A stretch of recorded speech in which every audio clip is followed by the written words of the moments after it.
Hello everyone, कैसे हैं आप सब। स्वागत है अ पाथ ऑफ लाइफ में। हम सुन रहे हैं मोटिवेशनल ग्रंथ श्रीमद् भगवत गीता से गीता ज्ञान सार।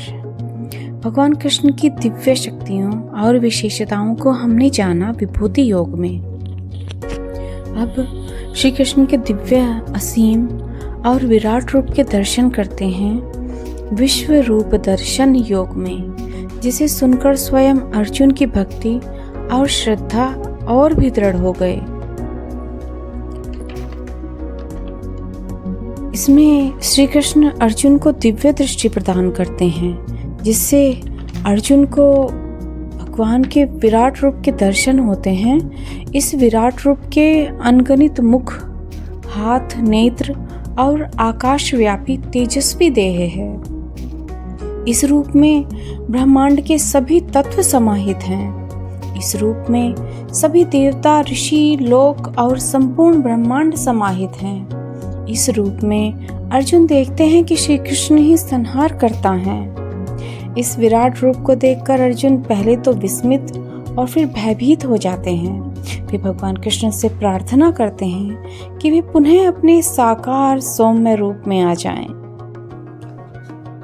अर्जुन ने कहा, हे भगवान, मुझ पर कृपा करके अत्यंत गुप्त आध्यात्म विषयक वचन जो आपने कहे, उनसे मेरा मोह दूर हो गया है। हे कमल नेत्र, मैंने जीवों की उत्पत्ति और नाश का कारण और आपका अक्षय महात्म्य आपके मुखारविंद से विस्तार पूर्वक सुना। हे पुरुषोत्तम, आपने जैसा अपना वर्णन किया वह आपका रूप देखने की मेरी इच्छा है। हे योगेश्वर, हे मधुसूदन, आप यदि मुझे उसको देखने योग्य समझें तो आप अपना वह अव्यय रूप मुझे दिखाइए। श्री भगवान ने कहा, हे पार्थ, नाना प्रकार के, नाना वर्णों के और नाना आकार के मेरे शत शत सहस्त्र दिव्य रूपों को देख। हे भारत, तुम वसु, रुद्र, अश्विनी कुमार, मरुदगण और पहले कभी न देखे थे ऐसे आश्चर्य देखो। हे गुणाकेश, चराचर सहित यह जगत देखो तथा और जो कुछ देखना चाहो यहाँ मेरी देह में देख लो, परंतु इन नेत्रों से मुझे नहीं देख सकोगे। इसलिए मैं तुमको दिव्य नेत्र देता हूँ, उनसे मेरा दिव्य रूप देखो। संजय ने धृतराष्ट्र से कहा, हे राजन, इस प्रकार श्री कृष्णचंद्र जी ने अर्जुन से कहा और उनको दिव्य दृष्टि देकर अपना अलौकिक रूप दिखाया। उस विश्व रूप के अनेक मुख और अनेक नेत्र थे। उनमें अनेक अद्भुत दृश्य थे। देह पर अनेक सुंदर सुंदर आभूषण तथा आयुधों से सुसज्जित थे। देह पर दिव्य वस्त्र थे। दिव्य गंध शरीर पर लगे थे। उस समस्त आश्चर्य में अनंत देव के सब और मुख दिखाई देते थे। आकाश में यदि हजारों सूर्यों की प्रभा एक साथ हो तो उस महात्मा की प्रभा की समानता न कर सकेगी। उस समय अर्जुन ने देवाधिदेव के शरीर में अनेक प्रकार से विमल इस समस्त जगत को एकत्रित देखा। तब अर्जुन आश्चर्य से चकित हो गए। उनका शरीर रोमांचित हो गया। उन्होंने शीश नवाकर हाथ जोड़कर कहा, हे देव, तुम्हारे देह में सब देव, भिन्न भिन्न प्राणियों के समुदाय, कमलासन पर बैठे हुए देवताओं के ईश ब्रह्मा, संपूर्ण ऋषि और दिव्य सर्पों को मैं देखता हूँ। हे विश्वेश्वर, तुम्हारे अनेक भुजा, अनेक उदर, अनेक मुख, अनेक नेत्र हैं। तुम्हारा रूप अनंत है। तुम्हारे अंत तथा आदि को मैं नहीं देखता, किंतु समस्त विश्व में तुम्हारा ही रूप देखता हूँ। तुमको किरीट युक्त गदा चक्र धारे, चारों ओर से दैदीप्यमान तेजो राशि, सर्वत्र चमकते हुए अग्नि तथा सूर्य की भांति प्रकाशवान दुर्भिक्ष और अपरंपार देख रहा हूँ। मेरे मत से तुम्हें ब्रह्म जानने की वस्तु, विश्व के महान आधार, नित्य सनातन धर्म के रक्षक, पुराण पुरुष हो। मैं आपको आदि, मध्य एवं अंत से रहित, अनंत शक्ति, अनंत भुज, चंद्र, सूर्य हैं नेत्र जिसके, ऐसे कांतिमान अग्नि के सदृश मुख वाला, अपने तेज से संपूर्ण संसार को तपते हुए देख रहा हूँ। हे महात्मन, पृथ्वी और आकाश के मध्य का यह अनंत और संपूर्ण दिशाएं आप से ही व्याप्त हो रही हैं।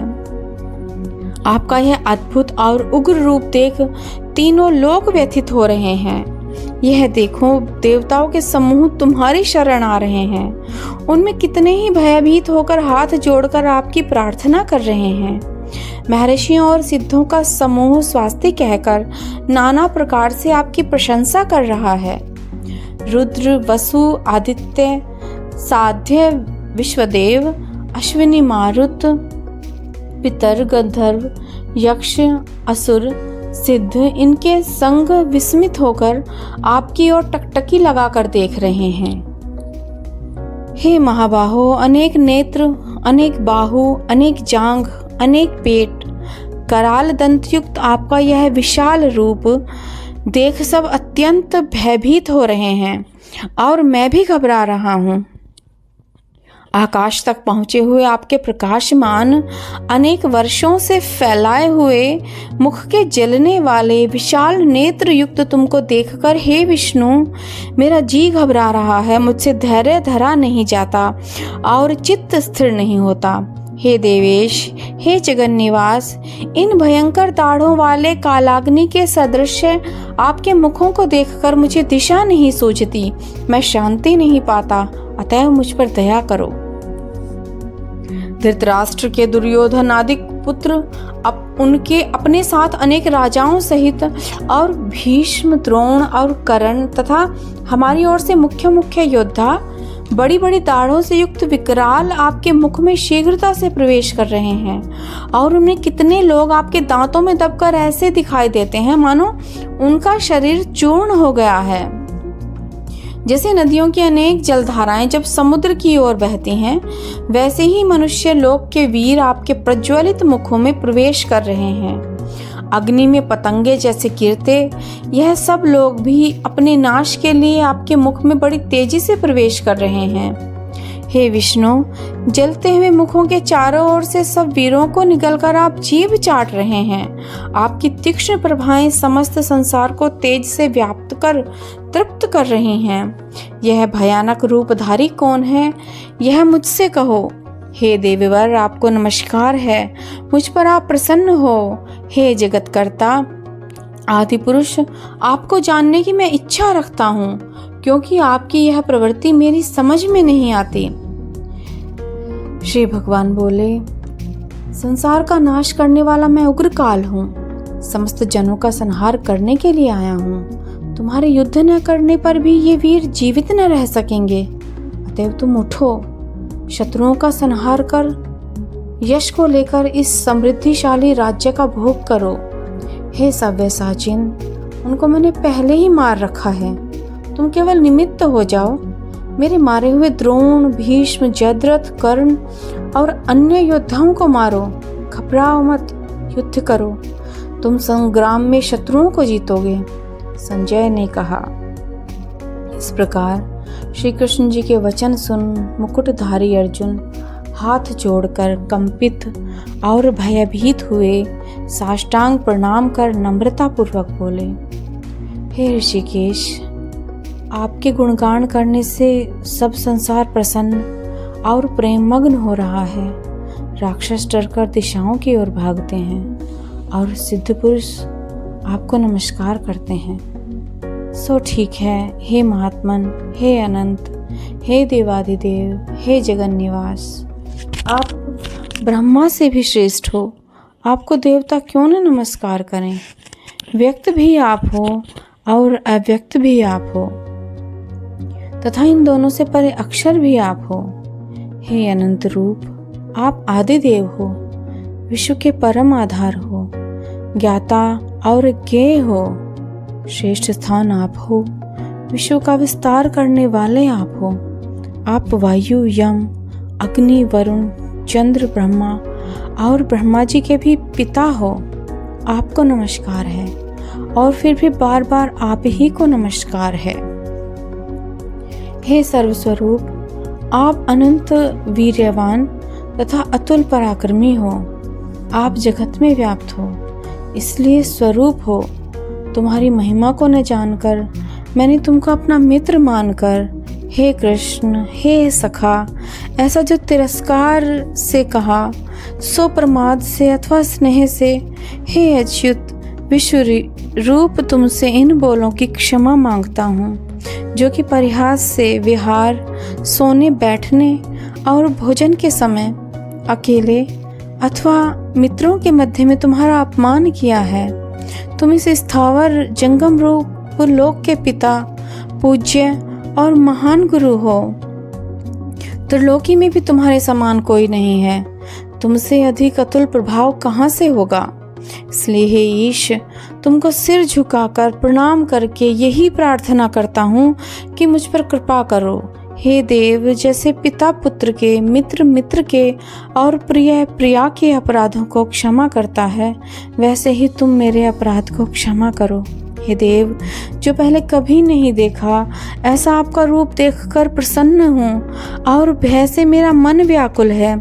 इसलिए वही पहला रूप मुझको दिखाओ और हे देवेश, आप प्रसन्न हो जाओ। हे सहस्रबाहु, हे दिव्य मूर्ति, मैं फिर आपको वही किरीट, गदा और हाथ में चक्र धारण किए हुए देखना चाहता हूँ। श्री कृष्ण भगवान ने कहा, हे अर्जुन, मैंने प्रसन्न होकर यह तेजोमय, अनंत आद्य और विश्व रूप अपने योग के प्रभाव से तुमको दिखलाया है, जिसको तुम्हारे अतिरिक्त इससे पहले किसी ने नहीं देखा था। हे पांडवों में श्रेष्ठ, मनुष्य लोक में तुम्हारे सिवाय कोई वेदों के अध्ययन, दान, अग्निहोत्र आदि और घोर तपों को करके भी यह रूप धारण किए मुझको नहीं देख सकता। मेरा ऐसा भयानक रूप देख तुम व्याकुल और मूढ़ न हो। भय त्याग प्रसन्नचित होकर फिर तुम मेरा वही रूप देखो। संजय ने कहा, श्री कृष्ण जी ने फिर अपना चतुर्भुज रूप दिखाया और सौम्य रूप धारण कर लिया। उस महात्मा ने अर्जुन को, जो भयभीत था, धीरज बंधाया। अर्जुन ने कहा, हे जनार्दन, आपके सौम्य दिव्य मंगल रूप को देखकर अब मैं प्रसन्नचित हो स्वस्थता को प्राप्त हुआ। श्री कृष्ण जी बोले, हे अर्जुन, मेरा यह विश्व रूप तुमने देखा है, इसका दर्शन संभव नहीं है। देवता भी इस रूप के दर्शन की आकांक्षा करते हैं। हे अर्जुन, जैसे मेरा रूप तुमने देखा है, ऐसे रूप को वेदाध्ययन, तप, दान व यज्ञादिक कर्म द्वारा देखना भी असंभव है। हे अर्जुन, हे परम तप, मेरा जो विश्व रूप है, इसको मनुष्य अनंत भक्ति द्वारा जान सकते हैं और तत्व ज्ञान द्वारा इसमें लीन हो सकते हैं। हे अर्जुन, जो कोई मनुष्य मेरी ही भक्ति के लिए कर्म करते हैं, मुझको ही सर्वोत्तम मानते हैं, मुझ में ही भक्ति रखते हैं, सब सांसारिक सुखों से मुख मोड़ चुके हैं, संपूर्ण प्राणी मात्र से वैर त्याग चुके हैं, वे ही मुझको प्राप्त हो सकते हैं। इस प्रकार विश्व रूप दर्शन योग यहीं पर पूर्ण होता है। संभावित त्रुटियों के लिए क्षमा प्रार्थना करते हुए लेते हैं विराम। सुनते हैं कल 12वां अध्याय भक्ति योग। तब तक के लिए bye bye. Thanks for listening.